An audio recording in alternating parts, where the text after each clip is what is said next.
Hello, I'm Toycat, and today I'll show you how to beat all 12 structures in the easiest way possible. This will be done using just these 9 items, which you can have in just a few minutes of starting a new world. Every structure does have an intended path with challenges, but you don't need to be mauled by piglins, shot by pillagers, or have your legs broken by shulkers, because in each of these cases, there is an easier way. And to give a great example of this, here is the Pillager Outpost from earlier. It is a structure which challenges many in the early game, because pillagers have quite an extreme range and they will kill you very simply. However, you can use a structure's weakness to your advantages, and a great example of this would be getting on top of a decent high point anywhere nearby, such as a tree or mountain, and then ignoring the bottom of the structure where all of these scary mobs with crossbows hide, and instead just stacking up a few simple blocks, making sure that you kill any mobs that you see from up there. In this case, we've just got the single pillager, but if you really didn't have any arrows, you could even wait him out, because eventually mobs up there will go down by falling off, or indeed by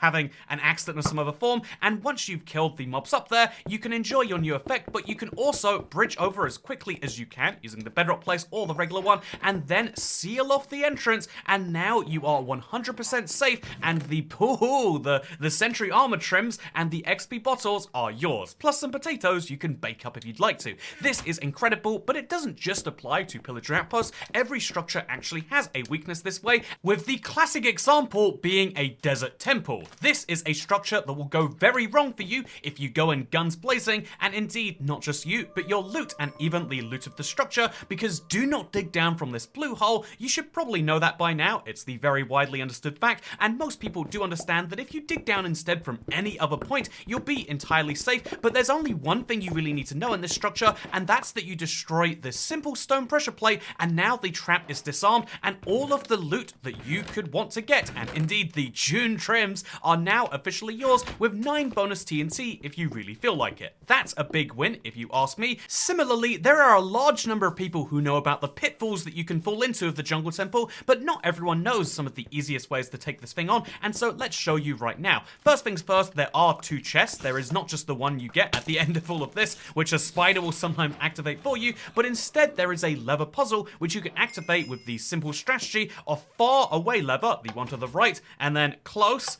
and then close, and then far, leaving you exactly where you started, which will open up a nice easy cobblestone route into the place. This is very wonderful for getting one of the chests, and then there is a second chest that you can get to via mining, but if you want to do it the correct way, then all you have to do is break either a tripwire hook or the string, and you'll deactivate the mechanism which will shoot arrows at you. This means the arrows are yours to take, but if you feel bad about looting the structure and leaving nothing behind, you can put something else in there, which will make it much more fun for the next person who comes in here. Speaking of fun for the next person, the witch hut is something that everyone loves, except when it generates in tricky conditions, like it has right here. When it's surrounded by water, you have a very terrifying mix, which is an enemy which can throw potions, combined with a very weird surface for you to get through, combined with a height that you have to overcome all at the same time. And so how do you take on a witch hut which is in these more challenging conditions? Well, I think it's actually quite simple. I recommend just chopping down 3 wood before you do anything from this very same biome. It's not impossible to find because you're always going to be in a swamp, and get yourself a bow. Then attack the witch from a distance if you can. If you can't, you can aggro her towards you, and then all you want to do is put a boat between you and the witch, and she'll walk right into it, meaning you can walk right behind her to the actual structure itself, and as long as you stay far enough away, she won't be able to throw potions. Do keep in mind that there is a distance she still will hit you from, even if it means killing her very own cat, and so I recommend coming right in here, stealing her crafting table as well as her potion, and even taming her cat, because she is not a rightful cat owner. Anyone who would throw a harming potion at their cat does not deserve to own them, which is my controversial real world opinion, mixed with my controversial Minecraft one. Aren't you a good cat? You can come with me for the rest of this video if you like. Never mind, I couldn't take my cat with me to the ocean where the next structure is found, because the shipwreck does require a little bit of skill to actually get going. I would say the ocean ruins, or the buried treasure chests, the ruin portals, and the mine shafts all start to explain themselves, although for what it's worth, in this video we won't be going through the desert well because it's too great for even my explanation to help you with. One bad look at it and it immediately murders you. However, this is not true for the shipwreck, which is a simple enough structure with only really 2 main hazards: the mobs you'll find nearby it, drowns, and the actual structure itself getting stuck in there, not knowing what to look for in the chests, and not being able to make it back out to the surface in time. This is something that has ended many a run for me, going into the bottom of the sea just a little bit too cocky risky and having that damage really destroy you. So first things first, obviously, only dive when you have full regeneration. It used to be that Minecraft worked like Super Mario 64, or indeed it worked like the opposite of Super Mario 64. Your bubbles would regenerate the moment you hit the surface, but now you need to keep in mind that once you lose your oxygen, it does take a second to kind of breathe and get them back. The second thing you need to keep in mind, drowns of tridents are bad, and you can't hurt them with your bows, no matter how hard you try. Okay, that actually worked. However, for what it's worth, make sure you have full health before going down, because your health bar kind of functions as a backup oxygen meter, and so even if it means being a sitting duck, make sure you have full health or close to it before going down, which on the Bedrock version of the game means waiting literally 40 seconds. Literally 3 hours later. Besides patience and knowing that drowns are bad, another important skill is actually identifying shipwrecks. There are 20 different variants of these, and although knowing all of them would be great, the truth is if you know that a full shipwreck has 3 chests and most other variants have 2,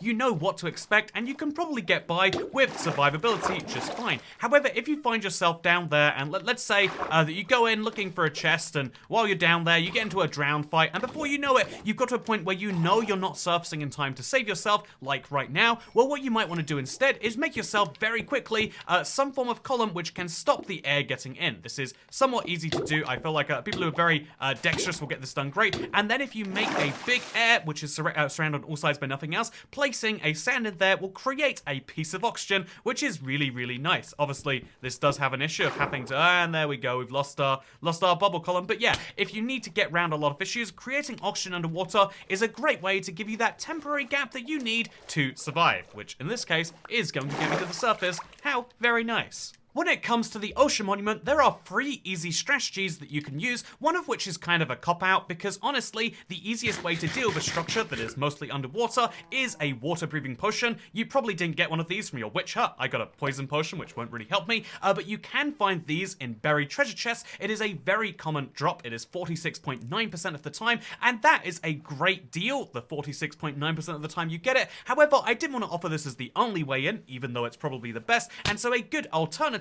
is you can go to the Nether and get some magma blocks which effectively function as a watering potion. Place one of these down on the ground and you have yourself a stream of water that you can breathe and apparently torture dolphins and boats with. However, there is one strategy you can also use which can either come from a buried treasure chest here, or you can go back to a desert temple if you found one already, which is TNT and sand. Going to a desert and finding some of these and then lighting it up will lead you to a very good place, and let me show you how, because you'll be surprised at how it involves the pressure plate as well. What you want to do is activate your TNT using this right here. Underwater, this won't do very much by itself. However, if you can simply get... Oh, okay, I messed that one up entirely, huh? Okay, coming back in with a few more pieces of sand. Let me show you the way this should actually be done, because let's detonate our TNT somewhere that we can place some sand from, like right over here. You just want to put some sand right above it so that instead of the TNT exploding underwater and not going off as it happened before, that is a very, very important thing you need to be aware of. Instead, you can make sure it will go off under the water. Once the Elder Guardian is freed from his prison, you don't need to worry about breathing underwater anymore because you'll find him swimming barely above the surface. In fact, there he is right now. Wow, he has gone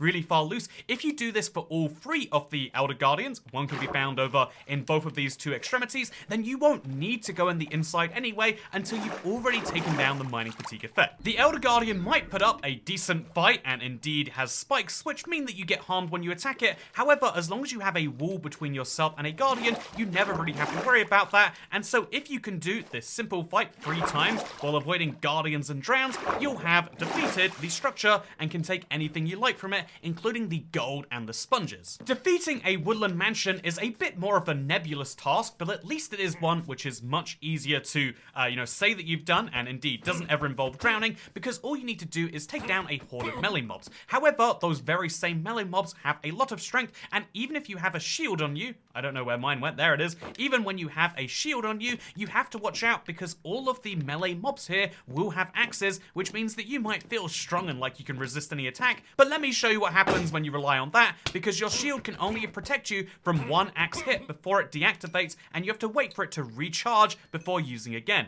This is a very big deal because it means that you actually can't rely on the shield for these enemies, and so what can you rely on instead? Well, let me show you something handy. Ignoring the idea that mobs might kill each other, all you need is, again, like before, the boat to trap any melee mob inside of a boat, and he will be entirely useless until you decide to free him. In fact, you could then use a range attack and guarantee you'll be fine, or you can make sure you attack from far enough away that you are at the edge of your range and he's not the edge of his. That is something that I would recommend. If you ever do find yourself in doubt, always use a boat. And again, there's no excuse for not crafting a boat around here because it's a structure literally made of boats in the form of pre-processed wood. Anyway, so you can use, you can go around the entire structure and you can find yourself all the goodies you like, knowing that most of the mobs in here can be thwarted by a simple boat. However, there's an even simpler strategy than any of that, because if you don't like the idea of looking around this for all of the valuable chests, then instead of going around with boats and making sure that you kill any mobs you find, wow, this is actually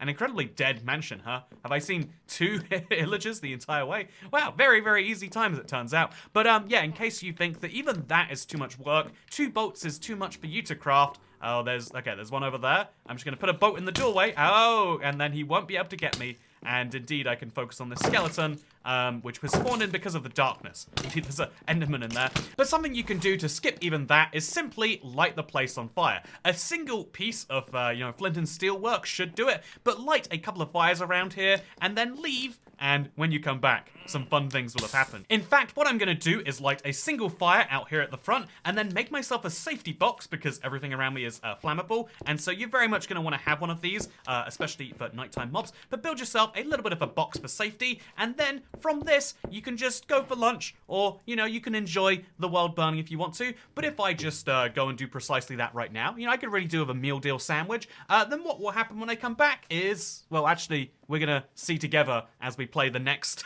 20 minutes and fast forward.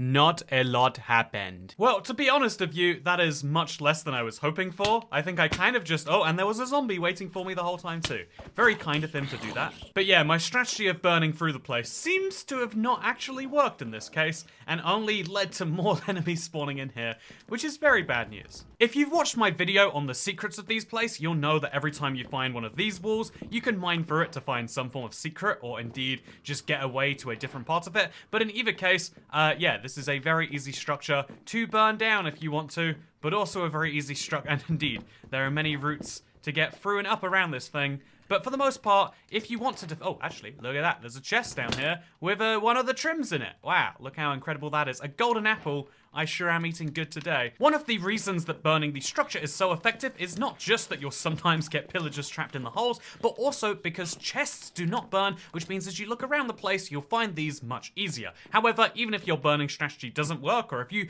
believe that the place is worth saving regardless, you just need to know a few simple places where you'll always find chests, and one of these is these armor stand rooms. In fact, I tend to find some of the very best loot in here. Wow, proving the point once again. There is loot in a lot of rooms around the place, but you mostly will find these with a good burn run or two, or indeed just checking every single room. But make sure that if you do, you've got yourself some decent defenses in the form of either fire, which is my personal favorite, or again, look at this, it solves all your problems, or clever navigation, where you use the outside of the mansion to guide yourself inside. This is one of those structures that has windows, which is part of what makes it look like a mansion, and those very same windows, what are you doing up here, friend? Those very same windows can be used to help you find all sorts of secrets. Did you know there's a diamond block in the middle of that? Did you know that some of these rooms have chests in that you can find exclusively from the outside and not the inside anyway? And so if you want to get your hands on anything, going from the outside is a great way to see what is on the inside anyway. Just remember that when all else fails and you get upset with it, if you have some spare TNT, that's also a good solution to all of your problems. If your problem are these darn chicken statues you find all over the place, and indeed, speaking of solving problems with chicken statues, and indeed breaking the very structure of these rooms apart, let's talk about something which doesn't have rooms, because the ancient city is terrifying to everyone and anyone who comes through here. And what do you do if you want the goodies which are found within? Well, well, allow me to answer, because ultimately the easiest thing to do is walk around, making sure to stay on wall where you can, and if you can crouch around the entire thing without ever uncrouching or having to jump or eat or anything like that, then you're in for a treat. However, doing any of those things will cause any nearby, shriekers to shriek and activate the warden after 3 of them, which means you have 2 basic strategies. One of those is just ignore any chest that is found near them. Indeed, don't do any of those activities while near one. And the other one is my favorite, but it is a little riskier because I need to eat. I need the stuff in these chests, and there is no way around it while that's nearby. And so what I recommend doing is getting really fast at chest organization. And so let's eat, immediately activate that, and then, oh god, what are we getting from here? Let's grab it all real quick. That's all I wanted. I just wanted the Skulk Shriekers. I just want the leggings. I want all these potions. And then as soon as you do activate a warden, I do have 2 more times, by the way, because you do get 2 freebies. So let's say we activated a warden. Let's keep activating until we hear one. The moment you hear a warden summon, and you will hear it, it's one of the best pieces of sound design that Minecraft has. Oh god, and it really instills that fear in you. The moment you hear this, you need to be running and you need to be picking a decent direction. This is a strategy that can go very poorly for you, don't get me wrong. I would recommend knowing a safe path in and out, run back to your entrance, and then stay nice and far away. It's going to be very, very dark for just a little bit, and so keep that in mind as we go here. However, if we make ourselves a space for our torches, as soon as you get far enough away, you can light things up again, and you'll see things just wonderfully. As long as you don't activate any more Skulk Shriekers and activate more wardens, you now have loot from the ancient city, and now you, oh, look, there we go. I saw the guy up there, and now we can raid another part of the city and have the exact same thing happen. And this is something you can do time and time again to get all of the loot. This is a risky, okay, so here's another chest. We're gonna go in here, we're gonna grab it, and if we needed to, we have to be ready to immediately run. This is the best way. It's, you know, again, the stealth way is way more fun in my opinion, but if you're looking for the best way to beat it, the way that involves the highest risk to reward, this has to be it. That is a Skulk Shrieker down there. It will activate when I open a chest. Actually, maybe not at this point. So let's activate this chest right here, grab an enchanted golden apple, and be ready to run. Always know an exit route, and you'll do wonderfully. In fact, let's activate a Skulk Shrieker again, just to show you what that would be like. Here is me opening a chest right now, or indeed eating a bit of food, and then I'll have some rotten flesh. Oh, the Shrieker's not close enough to a thing, so it doesn't even care. I guess I'll stand on it then. So don't do this, by the way. Pro tip, don't step on them. And yeah, once I've done that, okay, that is a warden spawning. I am running. You can place torches as you run if you need to keep your vision moving, by the way. But as long as you run far enough and fast enough, and then, again, it's very important, you stand still or crouch away from any shriekers, you will have the darkness effect go away, and you are the master of your own destiny. The warden has basically no weaknesses in combat, but he does have a weakness in how far away you can attack him from. Next up, we have a bastion, a structure which has a very simple weakness, and that is the lava bucket. Because when you attack any piglins or are angered by any piglins, a lot of other piglins will go to the aid of that one, which is great for them and terrible for you. However, this is really simply avoided if you could kill a piglin without that piglin knowing it was you who killed them, and the simplest way to do this is with a bucket of lava. And so, to prove that point, here is a piglin brute right now. If I am wearing gold, which is a near must for this place, by the way, even if you don't have gold, you can mine some, you'll find it around here, mine enough for a pair of boots, and then that's all you'll need. You can wear the rest of your armor, or no armor if you want to, but let me show you something wonderful that you can do with brutes. So this is a brute over here, and I don't know why they're not over here yet. So the brutes will be mad at you even when you're wearing gold,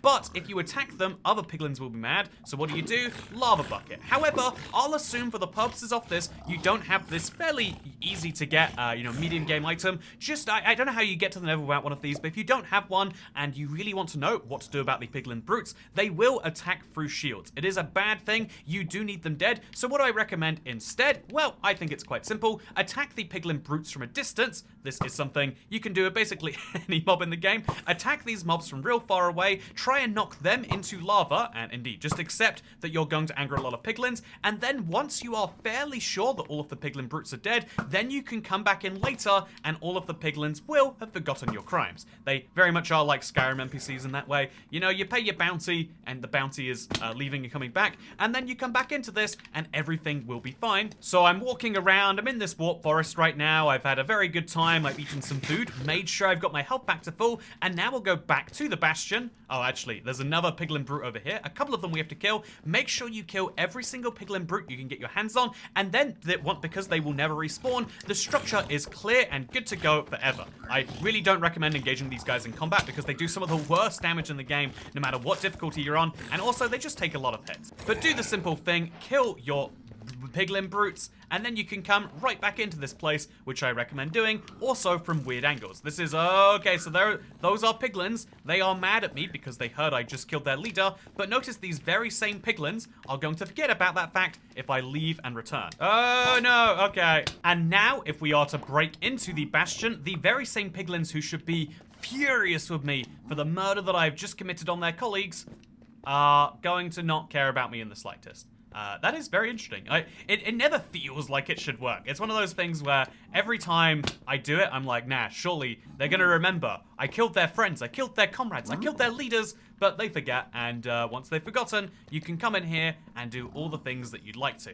And, oh no, okay, this is gonna go poorly for me. There are a lot of piglin brutes in this one. Yeah, this is really a challenge off the brutes. You don't really have to care about the rest of the piglins until you attack one of the brutes, which makes it quite an interesting challenge. It's almost got a bit of stealth mode to it in a way that the ancient city wants to have. And yeah, ultimately, you don't have to care about the brutes or the regular piglins if you're just clever with your angles of attack. So this is a particular type of Bastion, one which has a lot of risk to it. But in this place, it doesn't matter which types of enemies are around. If you have an easy way that you can get in or out, but piglins cannot. And the easiest way that you can get in or out of somewhere, the piglins, oh, there's a friend over here. Hello, how's it going? I would like to...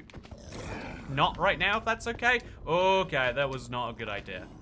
So you find yourself in this situation. What do you do to survive? It's a really, oh, my controller lost connection. Well, that pro tip. Don't check your batteries. Make sure they're still running. But something you need to be aware of for any and all structures is that mobs can't do parkour, and you can. So take this for example, you can very easily jump from here to out there, but no mobs will be able to follow you. Similarly, all you need to do is make a 2 wide hole into something, and then have a single block that hole. It can go up or down, and now all of a sudden, no mobs can chase you out. Doing that under pressure is hard for a lot of people, and so that's why I recommend kind of peeking in bit by bit. So what I would recommend doing is dig from the outside, and every now and then, just like once you've been sure it's okay, then dig yourself in and be ready in a moment's notice to plug that gap so nothing can follow you. If you do this and torch the way, then you should be pretty safe. Something which, ironically enough, is also true for the fortress, because now we're in the end game of structures, baby. The Nether Fortress is one of only 2 places you have to beat if you want to beat Minecraft, and so what do you do to defeat this place? Well, one is I recommend taking out wither skeletons from a distance. Being withered and then burnt alive is just too scary, and so I would recommend using any arrows that you have on wither skeletons to secure your entrance, and then once you're in this place, make sure anywhere that you go is a 2 high ceiling at the max. This will mean that only you and blazes can get through, and blazes generally are a good thing in close combat anyway, and so if you can do this, the entire fortress becomes very, very easy. Going anywhere for the first time where you're seeing some intimidating mobs, just make sure that the entrance is free high. So I'm going to go over here, for example. This is a really, really cool fortress, but I'm going to go over here, for example, and if I was worried about being followed, placing 3 blocks there would allow me to put myself at ease. And so now we're going to run past. We're going to actually attack this blaze from a distance. They have a limit on how, even though they're a ranged mob, they have a limit on how far they can get you, and basically everything you do with this fortress can be solved with distance and the occasional bit of lighting. Wither skeletons only spawn in the dark, and so what do? You take them out before, oh, I'm entirely out of arrows. You take them out without any of that. So yeah, have your shield on guard, wait for the bounces if you want to, or just simply knock skeletons while they least expect it, and you'll do just great. And yeah, that is the basic goal to how you defeat this thing. However, the actual goodies you'll get are this. It is a blaze spawner. These are very handy if you haven't encountered enough blazes to get the blaze rods you need to beat the game. Just wait, spawn camp them basically, maybe with a shield guarded in case there are blaze fireballs, but you'll be fairly safe unless they're out in the open, in which case, good luck, by the way. But the other thing that is very valuable about the fortress that many people don't know is the inside section. Do you think I can make this jump right here? You know, I think there's only one way to know, and that is to place another couple of blocks, because that would be reckless otherwise. But yeah, basically, oh, this is bad. Please Please let me finish you off before a blaze comes and gets me. This isn't good form in Minecraft, Mr. Wither Skeleton. Okay, there we go. Ooh, he was waiting. He was trying to trick me there. Okay, so now, speaking of being tricked, I'm going to just go this way real fast. Hope the withering doesn't kill me quickly. Or indeed doesn't kill me at all, maybe. Okay, heal up a little bit there. Yes! Okay, half a heart. We're alive. The other great thing about the Wither Fortress is that inside you can find some stuff here too. So I now have to watch out for this, and we're dead. That's GG. I guess I can wait in this corner here. Yeah, there we go. Okay, I'm gonna survive this somehow.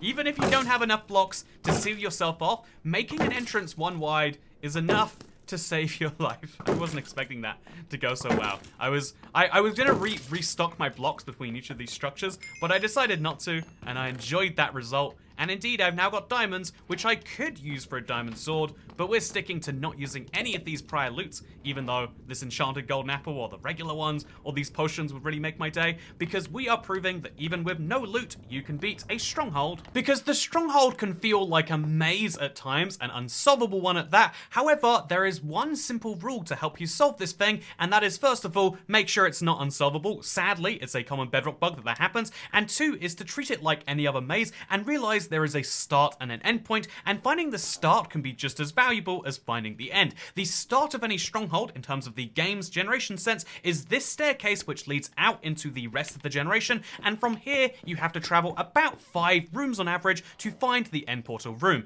This used to be a hard and fast rule of 5, but more than 5 is possible too, because if you just start checking from here, every single room in every direction, within about 5 or 6 or 7 rooms, you'll know you'll be in the right place. It's rarely anywhere close to 10 rooms from place to place, and so as we go into our 3rd room, we could check every single one of these exits, then go to our 4th room, and then our 5th room, and so on and so forth. This might lead you to going through a lot of blank exits and rooms and being a little bit confused with all of that. However, you will eventually find your mob spawner, and that means that if you've got your eye vendors and you've got your blaze rods, you can go to the end, where you'll find the final structure from this video. It's a big end box that you have to get out of to slay the dragon, and once you do so, you can get to the end cities. The end city is one of the scariest structures because the shulkers don't just attack you, they attack you and cause you to float uncontrollably into the sky. And in case you're curious, this is a bad thing in my opinion, and obviously it's very terrifying when you're going up there and you don't quite know what to do. However, there's quite a few easy solutions to this. One is to bring a hay bale or a bucket of water, something you probably already should have because you've just been fighting the ender dragon. This will allow you to massively reduce the damage. However, for the sake of this video, we can't argue you should use these, even though they're clearly the best. We also can't say that a slow falling potion would change everything, and so what am I going to say instead?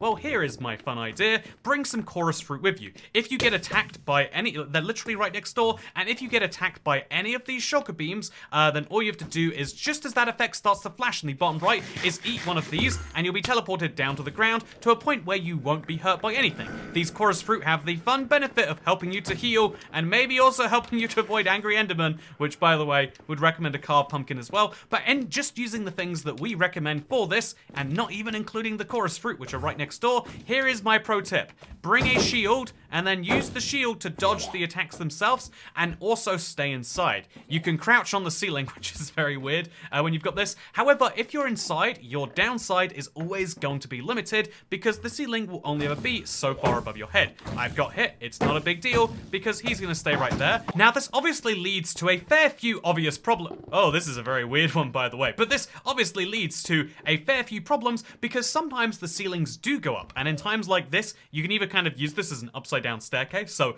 climb using these as a ceiling rather than a floor, but some people would say that's still too much risk for them to really want to take, and so instead what I recommend is actually going outside and using the shulker shells to your advantage. So this is very dangerous, I still recommend blocking them, but yeah, take as many of these shulker shells as you can get to hit you and use them to climb the structure. Always do so in a way where you're very close to something that can catch you if you fall, and make sure to uncrouch once you're in the sky, and then try and be somewhere nice and high like this with a ceiling above you, but also a floor so close that you're not going to take real damage. This means that you can sit somewhere politely and safely and wait for things to happen, and then do the exact same thing again. These shulker shells are very scary, and knocking you into the sky is designed as a sneaky way to do attack damage that can't be blocked with armor, but actually, if you have a shield, you can prevent this doing any damage whatsoever. And as long as you're willing to get a little bit creative with what you use for building blocks, or indeed haven't used them all up on the Ender Dragon fight,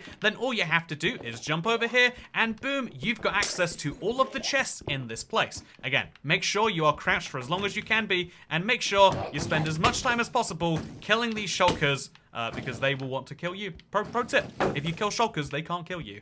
For a way more fun pro tip, actually, I bet I could just, like, lock him in this place, and now he can't attack me. Problem solved.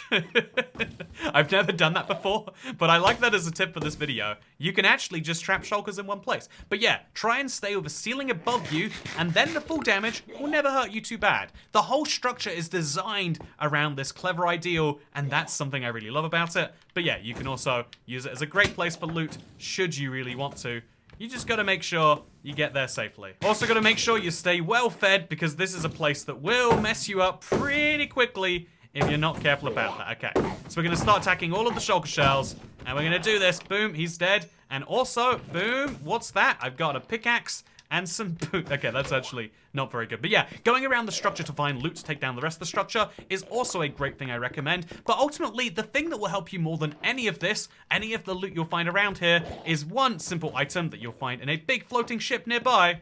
But only 50% of entities have them, so I guess never mind. Aha! There we go. If you can get your way into that, the Elytra will solve all of your problems, and then some, and then you can solve every other structure in the game so much easier too. This has been your ultimate guide to taking down every structure in Minecraft with early game loot. I know this seems wild to gallivant around some of the most dangerous places in Minecraft, but once you know a simple technique or two, you'll be able to do precisely the same thing as well, and you'll feel confident trying all of these same things in a way that I hope helps you out. If it does, consider subscribing to the channel if you like learning about this sort of Minecraft knowledge. I love this game, I play it every single day, and I like to share some of that knowledge with the internet, and if you'd like to see that, consider a subscription. If you wouldn't, then, well, eat a chorus fruit and see where it takes you. Is it the like button? Is it the subscribe button? Or is it the, I don't know, leave a comment saying something nice to encourage me to make more videos button? Who knows for sure, but I'll see you in that next one.